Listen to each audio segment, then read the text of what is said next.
The Lancashire town of Fleetwood has long been associated with the fishing industry and the ideal place to have a holiday on the northwest coast of England.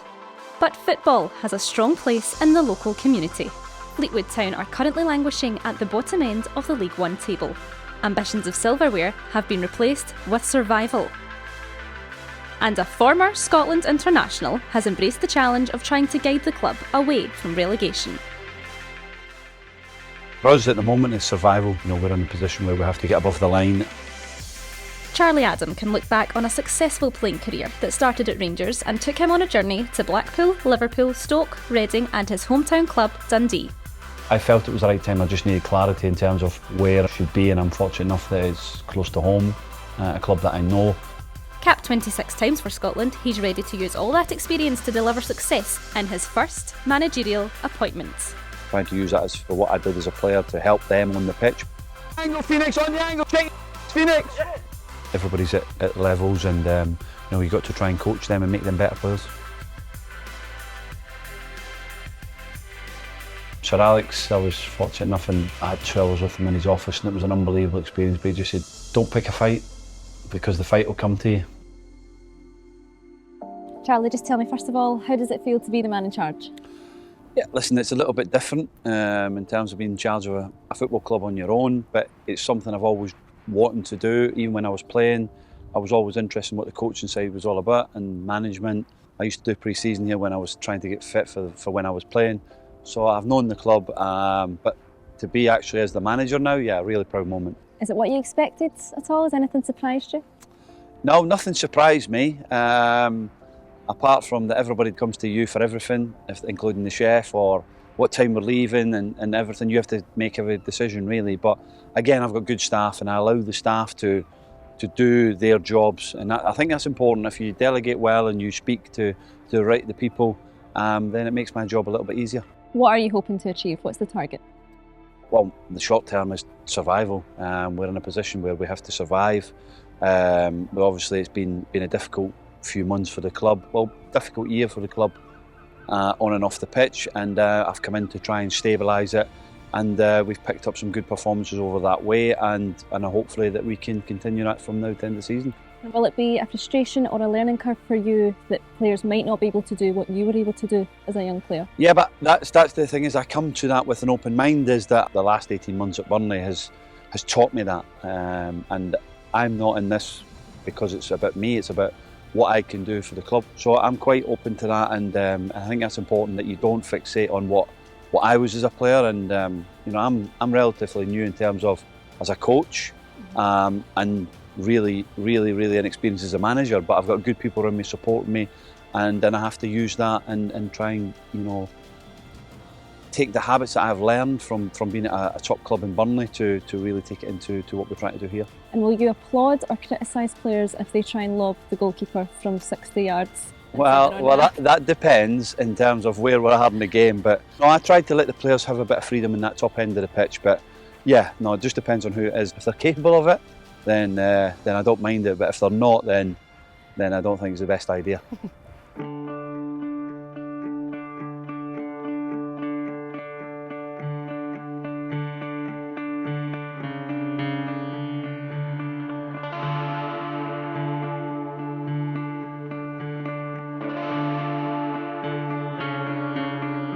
Post-match for the other night, some really good bits when we do what we've asked you to do. So Moses is going to go through a few clips, get some good stuff, some things that we need to get better at. All right? So balance, we show you what was good to us, where we need to get forward.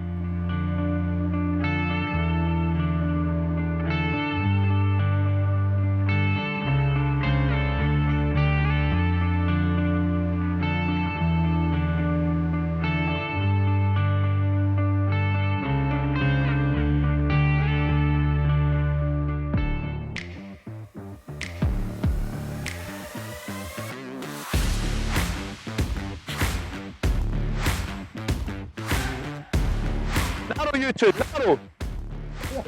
Nothing through the middle of you. Lifestyle. Lifestyle, mate. It's either, do you want to be a League One player, or do you want to be a Championship player? What do you want? Twice this week, he's forgot it.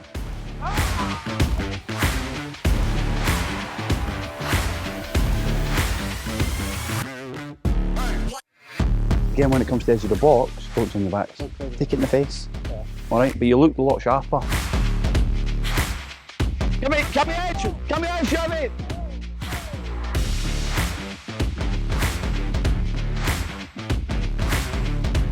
To get the best version of you, you have to be fucking trim, lean, fit. Do you know what I mean? Yeah. And what we can do to help you, we'll do it to help you. All right? Yeah.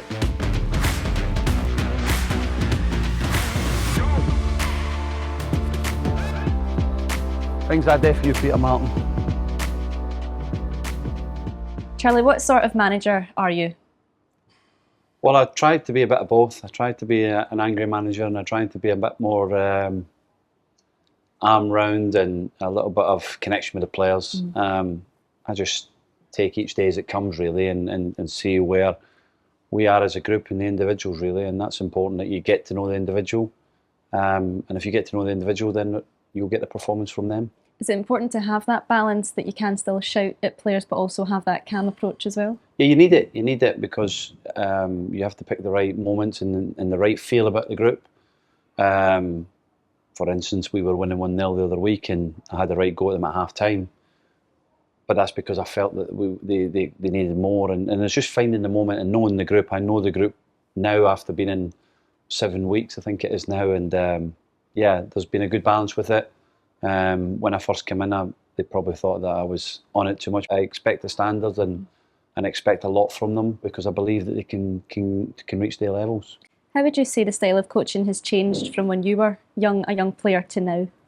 Well, I think it's much different. I think you have to understand the individual. I think it becomes more individualised now, more unit work, and I look at each individual differently. You know, back then I think everybody was treated the same, and you have to try and get the best out of the group of players of what you have in terms of what problems they have or how to get the best performance at them on a Saturday, and we have to find that way. And hopefully the lads have enjoyed working with what we're trying to do. We've been on the front foot with them. We've tried to set a standard with them. We've demanded a lot from them, but I think with the results and the performances in the recent weeks, that's really starting to show what we're all about, and the lads seem to be happy in the environment that they're in. Are players coached now to be more part of a system and less of an individual, would you say? Absolutely. I think you can have individuals within that system, but there's a structure and there's a principle in how we want to play, and we have a way that we feel that could be successful. And if the team or the individuals go away from that, then I think it becomes a weaker team than a stronger team. So if we have players in the positions and they stick to what we're trying to do, and we believe in what we are doing as a football club and as a group, then hopefully that will be successful coming into the season. You spent a lot of time obviously in Scotland, you got experience at Burnley. What's the differences in coaching styles, would you say, between the two countries? Is there much difference? No, there's not much different. There's top coaches in Scotland, but what I would say is it's an opportunity, isn't it? It's that for coaches in Scotland we've had a lot of good coaches come to England, but I think it's about the opportunity, getting the opportunity for the English clubs to go up to Scotland and take a young Scottish coach doing well, and that's hard. So it's very difficult. But no, there's a lot of good coaches in Scotland. I feel that the Scottish game's in a good place with coaches, and we'll see where the future goes. But you know, we have to try and produce more coaches in terms of the quality and what we're bringing, and have more, you know, Scottish coaches in England would be great. You're still obviously very early on, but is the dream maybe one day to go back to Rangers or to Dundee? No, I think for me the thing for me to focus on is Fleetwood Town. I'm loving every single minute of it. I appreciate, and I'm really honoured to get this opportunity. I know how tough it could be to get the opportunity first time as a manager, but this club's given me a fantastic opportunity with a facility, obviously you've seen today, and the supporters that are really with us at the moment in terms of what we're trying to do. So my focus now is on the next game, and you know, the future of this club is important to me in terms of safety and where we are, because we're not in a good position in terms of position in the league. but the performances of my players at the moment are warranting us pushing up that league by the end of the season. Was that a worry when you first took the job, bearing in mind that the club had sacked a few managers recently? Of course it is, but they backed me in terms of the length of contract I had. I trust the staff and I trust the club in terms of where I was at, in terms of being a young manager. My first time out, they've given me that responsibility. But again, I was enthusiastic to go and get the job. You have to take a risk at some point in your life, and I took the risk. I took the risk when I moved at 16 years of age from Dundee to Rangers. I had a wonderful footballing career, but this is a risk as a manager to come into a team that was bottom of the league, 12 points behind, and ultimately I'm the third manager in the season. So, something had to change. Fortunately for us, we've managed to come in and we've got a group together. The staff have really connected with the people that I've brought in, and we want to go on a journey now for a long time to really be successful. Your dad obviously followed your career a lot when you were a player. What do you think his advice would be now going into management? Well, I think he'd be really proud in terms of being a manager, obviously something I've always wanted to do, but his only advice would be is the same as a player. Go and work hard, and be honest and open with people, and see where it takes you, and that's the advice probably he would give me. What's the best piece of advice that someone's given you, and who gave you it? Don't pick a fight, because the fight will come to you.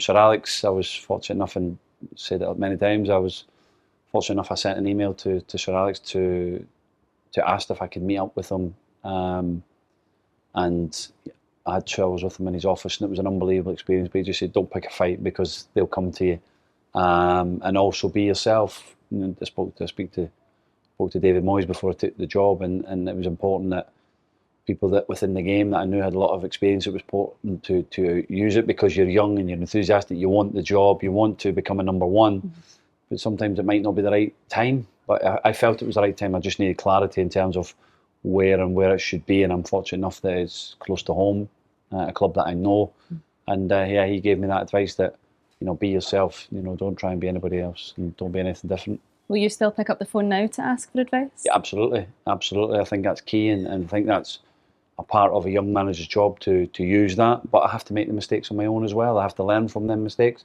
but also trust my staff and trust the people at the football club that I'm working with, that if I do make mistakes, I hold my hands up and they support, and they can guide me in the right way, because the people at the top of the football club have been here a long time, they're experienced in the game.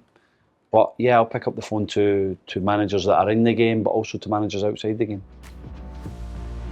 My football career was good, but I'm focused on being a manager and a coach now. The thing for me to focus on is the now, and the now is Fleetwood Town.